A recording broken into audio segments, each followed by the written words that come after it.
In our world at this time, we see so much turmoil, chaos and sorrow, and so many trying to find solutions in a multitude of ways, with, it seems, very little success.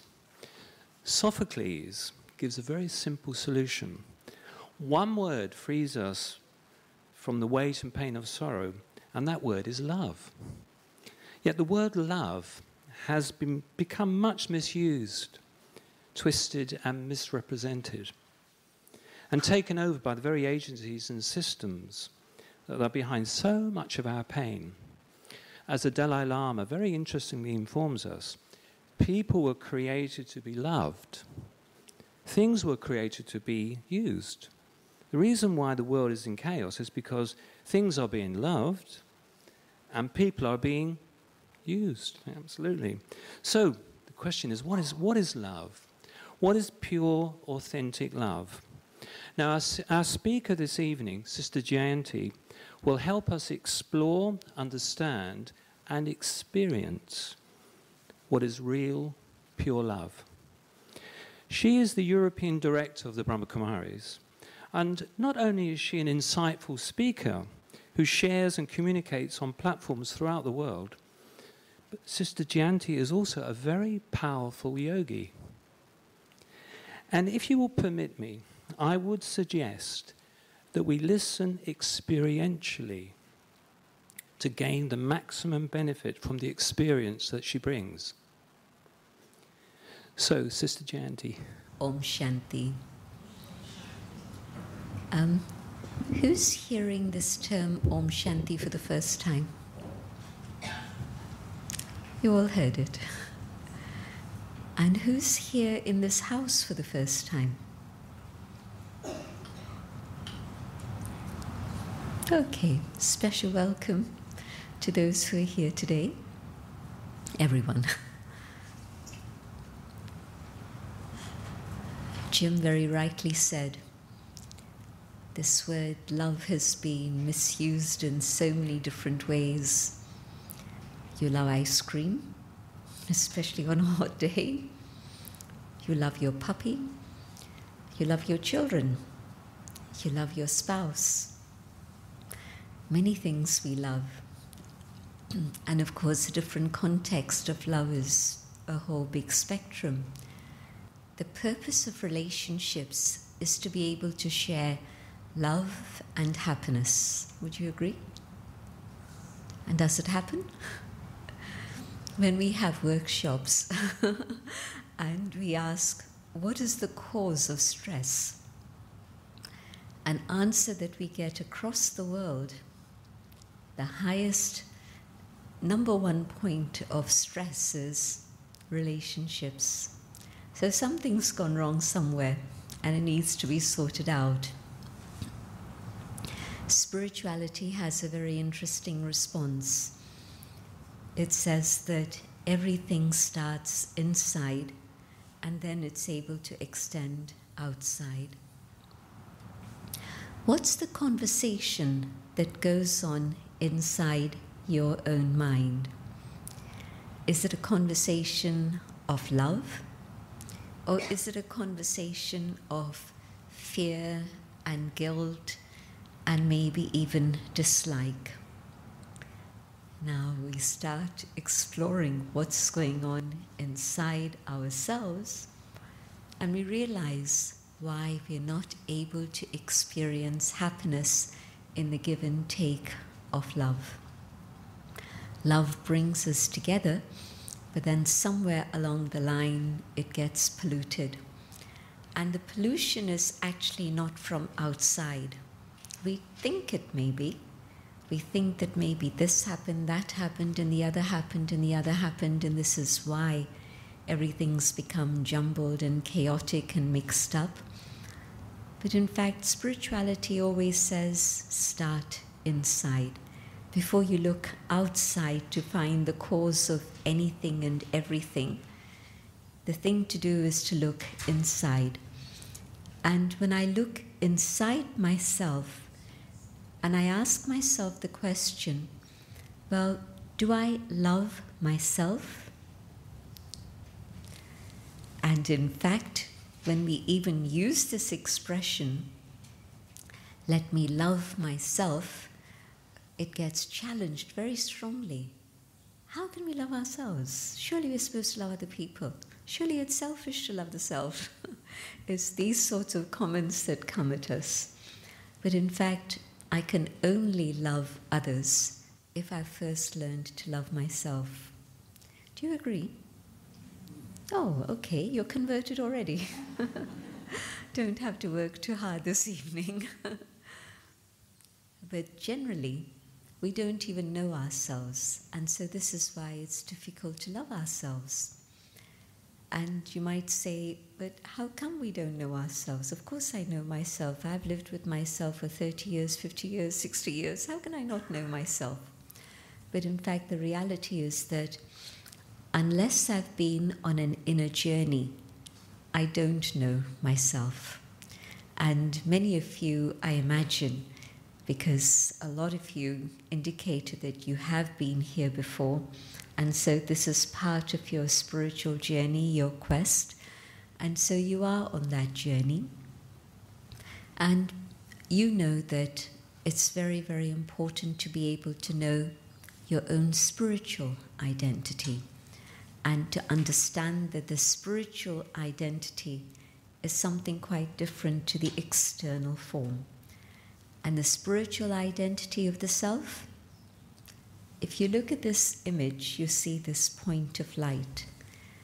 Now, did you know that this is who you are? Maybe you did, maybe you didn't. But usually when we look in the mirror, we identify with the face, the figure, the style, everything that we see in the mirror. And we identify with that image. Male, female, color of skin, racial characteristics, ethnicity, all of these things. And no, that's not the inner being.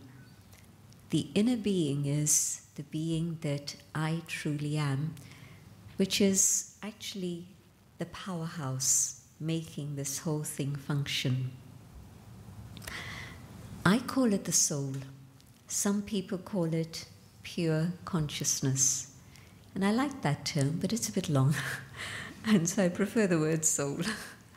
But when I first heard this term and somebody talking about how when you go on this inner journey, you have to go beyond your skin, you have to go beyond gender, you have to go beyond profession, position, possessions, all the things that we normally identify with, and come to that pure consciousness which is beyond all of these things.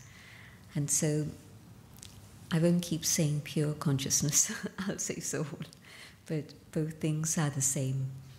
And so coming to the awareness of the soul that I am, I'm able to truly connect with my own inner values, the core values that I hold within myself. And usually, to whatever extent I've been able to know myself, and also I've been able to know what my own inner core values are, and I've been able to spend time in silence, taking power from the divine. I'll explain more about that a little bit later. But if I've been able to take that power from the divine, I'm then able to start loving myself. Why? Because I find that I'm following those core values in my life. One of the reasons why we don't really love ourselves or even like ourselves is because when we connect with the inner being and we see the core values that we have, and then we see we're not following those in our life, this disconnect makes us uncomfortable with ourselves, understandably so. And if I haven't started on my inner journey, I probably haven't even been able to identify what my own inner core values are. And so my world is always the external world. And in the external world, there's always going to be someone physically better looking than me, somebody less better good looking than me. And so I'm going to fluctuate between my inferiority and superiority complex, and I'm never going to come to a stable stage where I can truly love myself.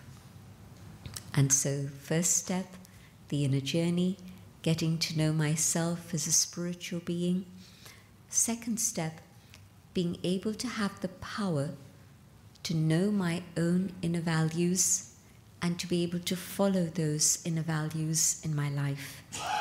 And when my core values are actually guiding my life and I feel aligned, it's at that moment that then, yes, I can say, I love myself. And until that happens, it's going to be difficult for me to say this. And it's not a question of just saying it to myself. Sometimes people say, fake it till you make it. But it doesn't quite work. If I'm faking it, how can I fake it to myself? I can fake it to others, but I can't fake it to myself. When I put my head on the pillow at night, all the scenes of the day, the whole film is going to be rewinding, and all the things that have happened are going to be jumping up and down or spinning around in my head. And so the starting point of being able to love the self, to know myself, and to follow the core values that actually make me up as a human being. The personality that I am is connected with the core values that I hold. And when I'm able to experience that sense of detachment from my own skin, this is also then the way in which I can connect with the divine.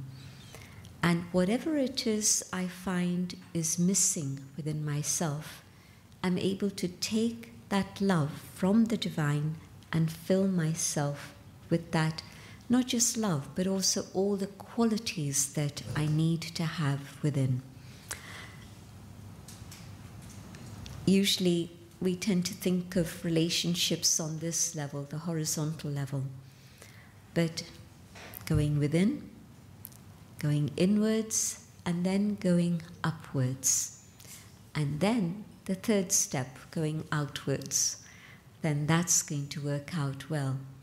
If I haven't gone inwards and I haven't gone upwards and connected with the divine, it's going to be challenging to have relationships on this level, which is why the term we heard earlier that has stayed with me, things are meant to be used and people are meant to be loved. And it's become topsy-turvy.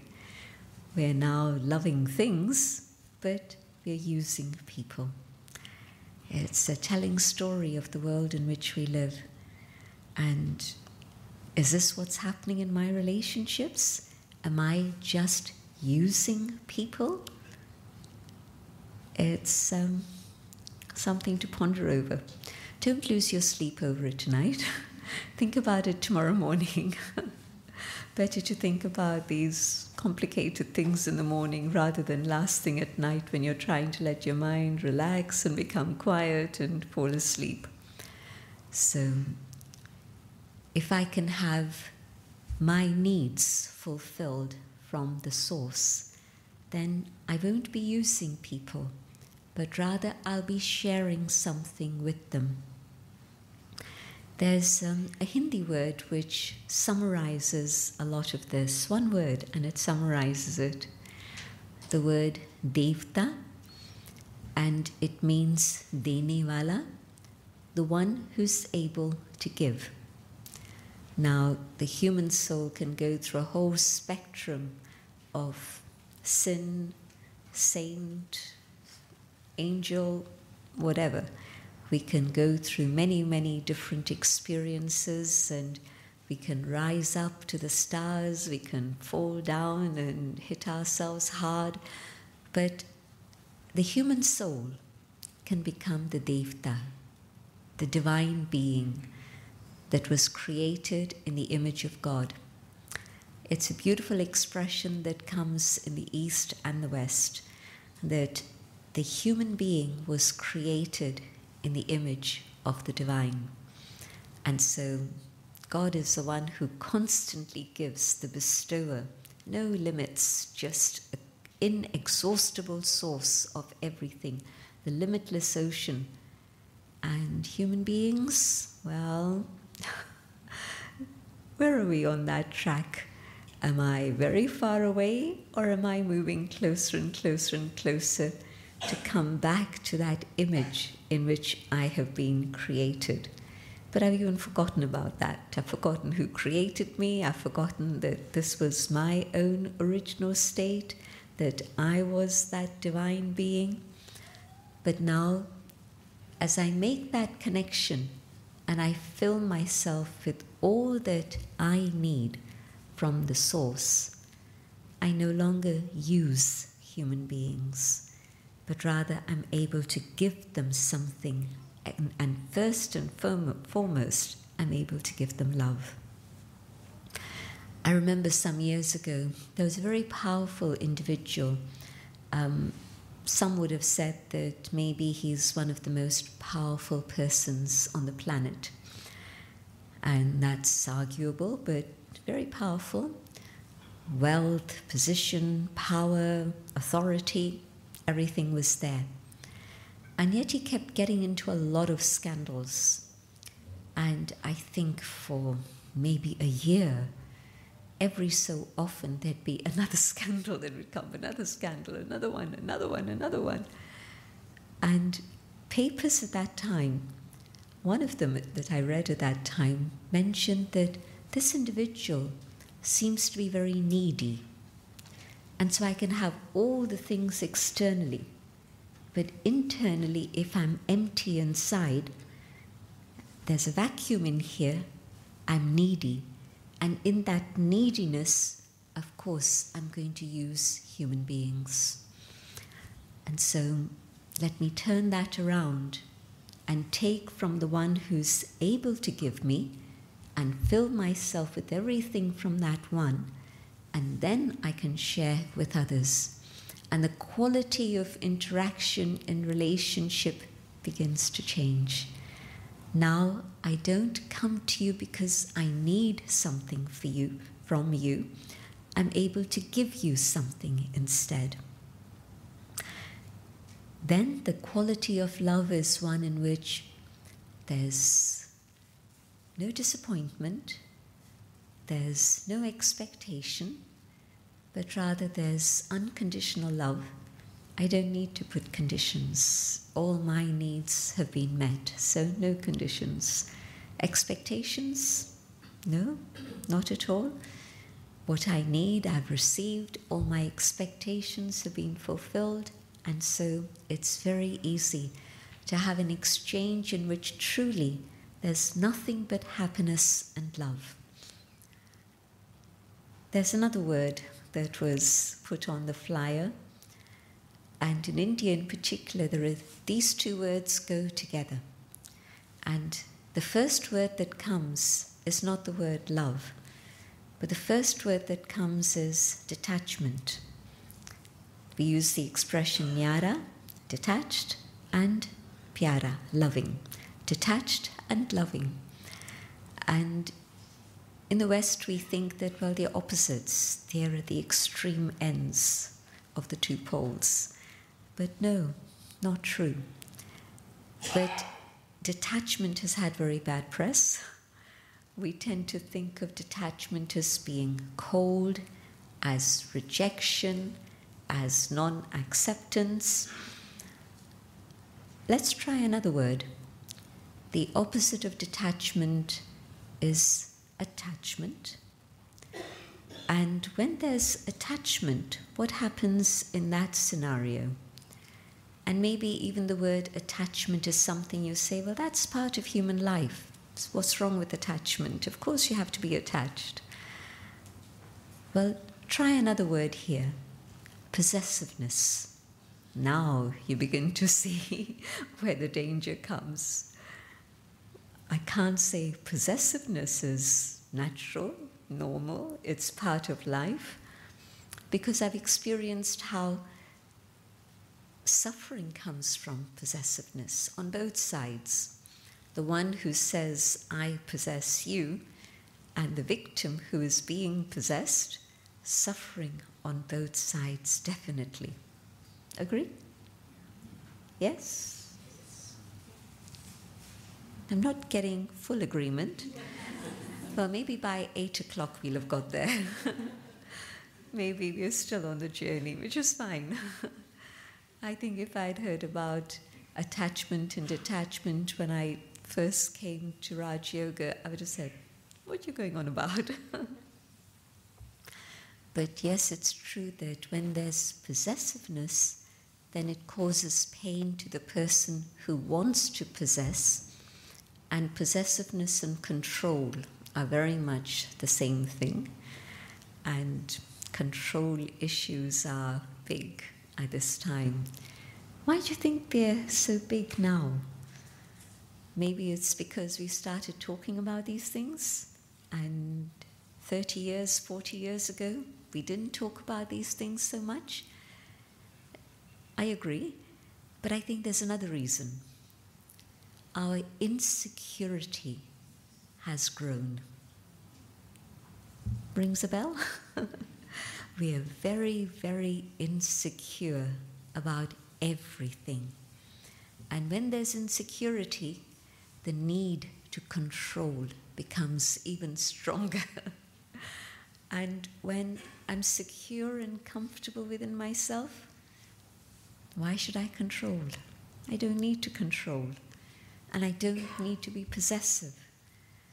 And so when there's pure love, and the starting point, I come back to that again, when I'm able to love myself and I'm secure in that knowledge of who I am and stable and confident in that awareness of self-respect and self-esteem, and I love myself, I don't need to control you. I don't need to be possessive about you. I can offer you space. I can offer you freedom, totally secure, knowing that if it's pure love, then that love is going to work like a magnet and we're going to be together. Nothing's going to be able to separate us. It's when there's insecurity and fear that all those other things come again. And so starting inside is really, really the key. And in this whole story of attachment, look at the situation today. The people we're the closest to are usually the people who either hurt us the most or we hurt them the most. Here's somebody you meet once a month maybe, and they say something and it'll roll off your back. You won't even be bothered about it. But somebody you're close to and you appreciate and you love, and they just have to say one word, or maybe the moment that they should say the one word, they don't say that word. And that's when you feel very hurt and damaged. And that scar stays for a very, very long time. You won't say, okay, it's never mind, it's okay, let me move on. It'll really leave an imprint in you, and it'll come. It took them 10 seconds to say that word. But in my mind, it takes on such a huge form because I've magnified it. Every time I think about it, it got bigger and bigger and bigger, and now it's occupying all the space in here. And I'm looking at you through that lens. I'm not looking at you as you are. And even maybe the love that you have for me, that one word or that phrase has stuck in here and is coloring everything. And so it stays with me. And so attachment causes a lot of sorrow. And then the love isn't the pure love in which there's an exchange of joy. And so then there are tears and disappointments and suffering. So I need to get rid of attachment. I need to be able to deal with possessiveness. Think about this chair. If I got attached to this chair and I needed to have this chair with me wherever I go, Can you imagine the problems it would create? It would really be a huge hindrance in my life. And yes, it's doing a great job. It's supporting me greatly. But I get attached to it and I can't move away from it. And it's going to be a huge hindrance in everything I do. So think about a person. I become dependent on one individual. It starts off with just an exchange of help, and then from that help it becomes a dependency, and from that dependency it's become absolute attachment, and it's entrenched, and it's difficult to do anything without first the other one coming in my mind. Instead of being able to think independently, my mind will immediately go to the other. What does this person think of this? What does this person have to say about it? What is their opinion about it? And instead of thinking that it's the one above who can help me, my mind will constantly be hooked into that individual. And probably it'll even interfere in my ability to connect with the source. And I'll find it difficult to be able to draw the love and the power that I need for myself. So a lot of issues come up there. So what is detachment? Detachment is appreciation. Detachment is pure love, unadulterated love, unpolluted love. Detachment is where I understand you, I know what it is you need, and I'm even able to support you and be an instrument to give you help at the time of need. And there's an exchange of love and happiness continually in that state of detachment. I'm there for you when you need me, but I also want you to be free. Have you seen birds in a nest? It's about the time that eggs are hatching and birds are coming out and they're beginning to peep over the nest. I used to watch all this happen in Oxford at our retreat place in the gardens there. You could identify where the nests were and you could see what was going on. The whole life cycle was there opening up. And you'd see the little birds, the chicks, peering out with their mouths wide open, waiting for the parents to drop the food in. But there would come a time when the mother, maybe the father, I'm not sure, but the parents would actually poke the chick to step out of the nest and learn to fly. If the chick were to say, no, I don't want to, well, wouldn't be much life for that little bird. Or if the parent would say, no, I want you to stay in my nest. I don't want you to leave me. Again, it would be depriving that little bird of its lifetime of freedom. Does the same thing happen with our children? We hold on to them, we cling to them, we tell them, no, you need to stay here a bit longer. Or have we prepared them sufficiently to be able to give them that courage and strength and that faith and confidence? The world is yours, out you go, you can fly. So you can see that the difference between pure love and detachment and the state where I enjoy someone being dependent on me. It's not very healthy for me, and it's not healthy for them. But it's a need that I have. I want to be wanted, needed. And so we allow dependencies to continue and grow and get entrenched. But it's actually holding me back from my own spiritual journey and my search for freedom. And it's definitely holding the other one back too. So how do I get to this beautiful state of grace, which is detachment and love together? Not so difficult. Nothing to be stated in words to your family and the ones you love and are closest to. I think that is the biggest mistake, I would say, I've noticed through the years. that instead of understanding detachment to be an inner process in which first and foremost I have to be detached from my own skin, I say to my child, or I say to my spouse, I need to be detached. I'm not going to give you a hug, I'm going to be detached. And that's absolutely going in the right way to turn them away from spirituality. They might not say it, but they'll feel that if this is what spirituality is doing, I'd rather my mum, my dad didn't go.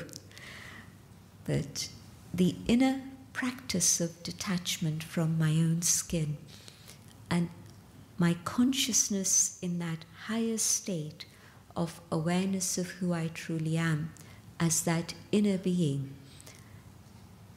is something that I practice inside, in silence, not stating it in words, because my detachment is from my body, so that I can now have firstly mastery over my own body.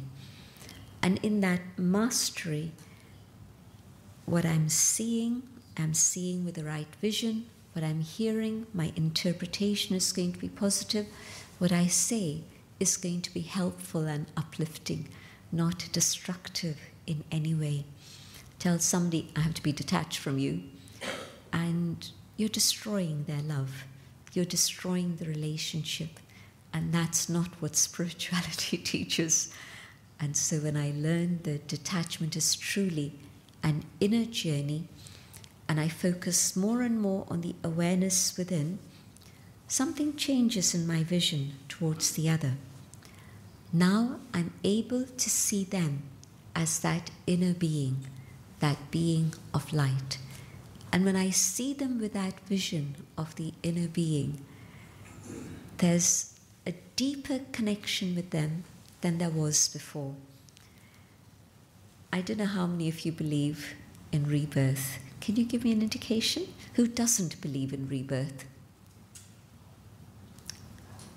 Okay, thank you. That was easy. Sorry? I'm bringing in another very different concept, but it's connected with what I wanted to share. And my own belief is that the soul is eternal, and when it leaves one chariot body at the time that we call death, it then moves on in its journey. And I think most spiritual people would accept that the soul is eternal, it moves on in its journey. Then the question would be, where does it go?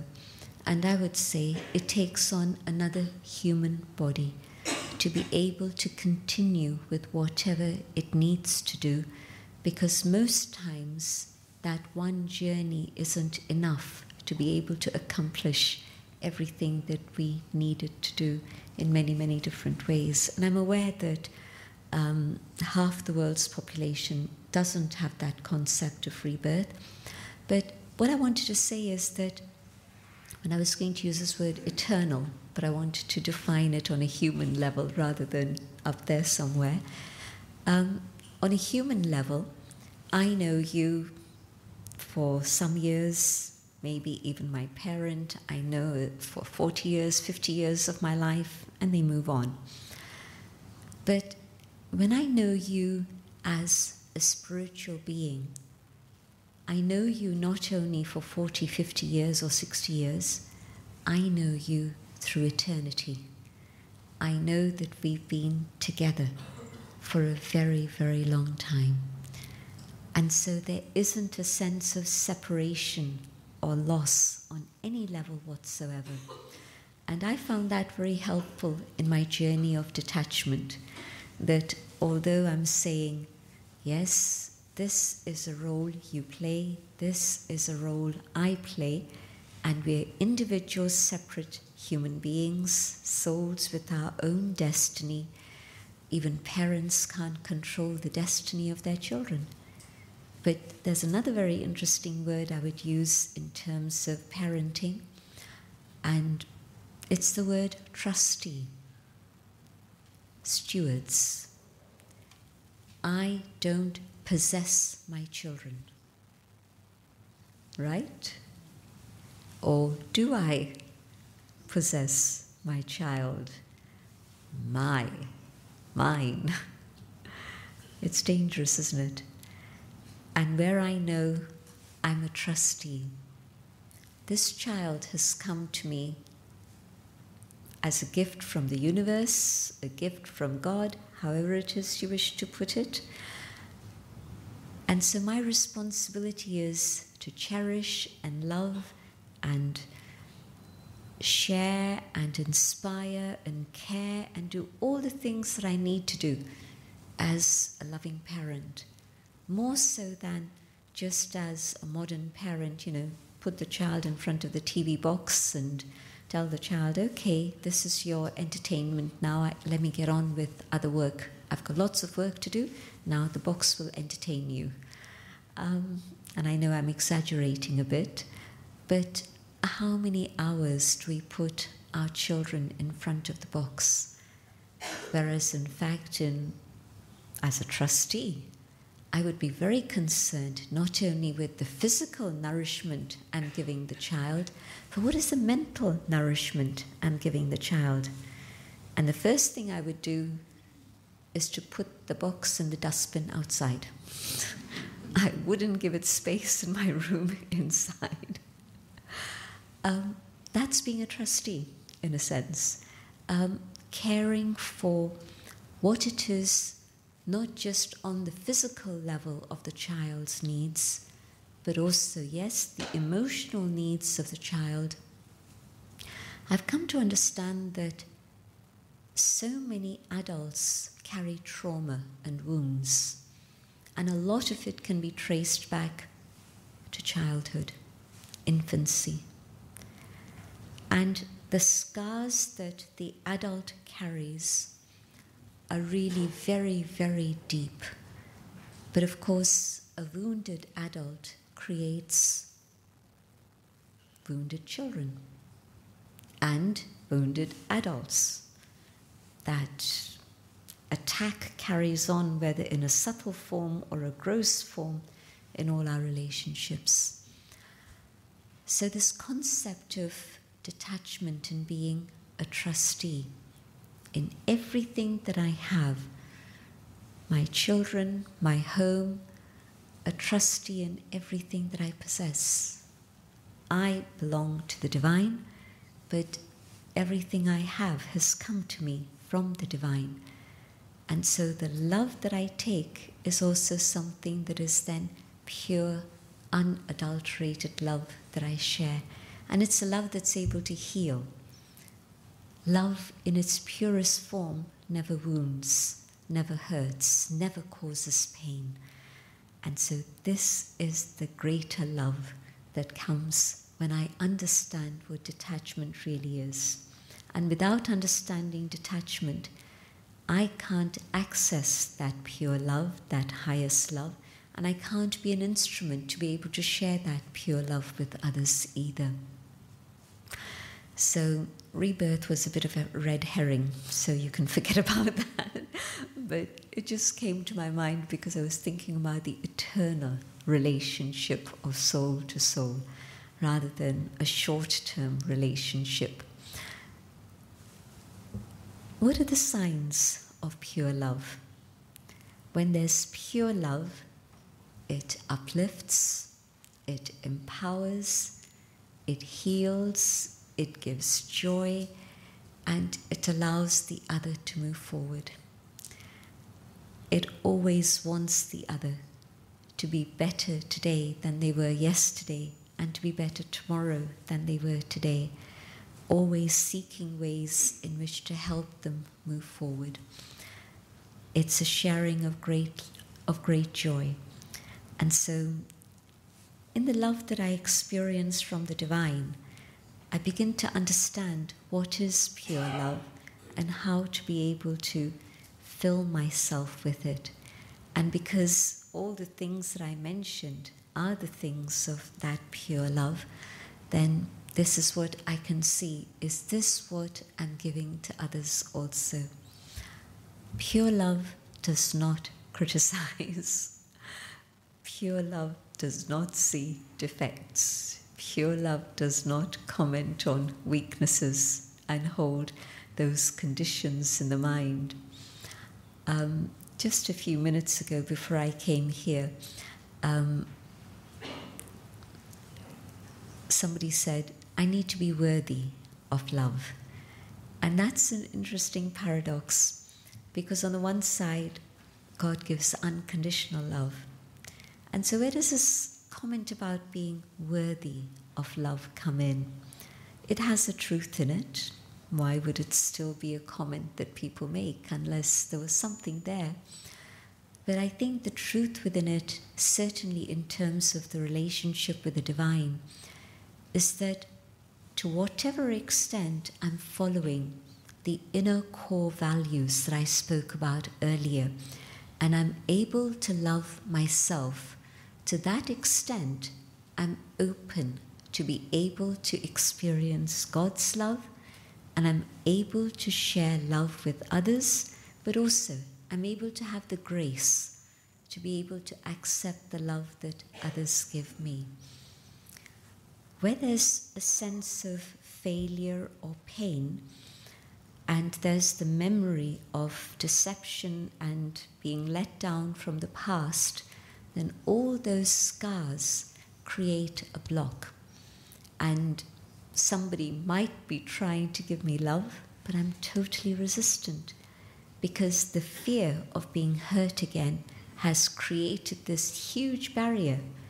And again, it's been a question that I must have been asked many, many times. You try and love somebody, but they're not ready to accept that love. And that's the reason. The reason is that all these defense mechanisms have been put up, and so the love isn't able to reach.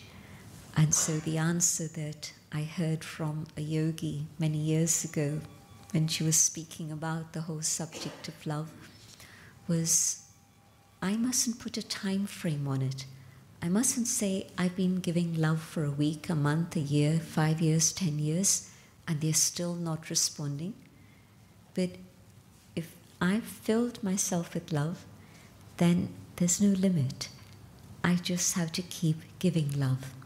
And at some point, just as water is even able to make a rough stone become smooth. Have you ever seen smooth stones in water? How come they're so smooth? Well, it's just the gentle wash of the water that's washed away all the roughness of the edges and made it become smooth. And so the power of love, whatever were the rough edges that were preventing the love from reaching the other soul, keep giving, and the defenses will gradually melt away, wash away, and the soul will be ready to accept that love. But it also applies in terms of our relationship with the divine. God is sending out all the love of the ocean without any limit, without any restrictions, without any conditions. But am I able to receive that love?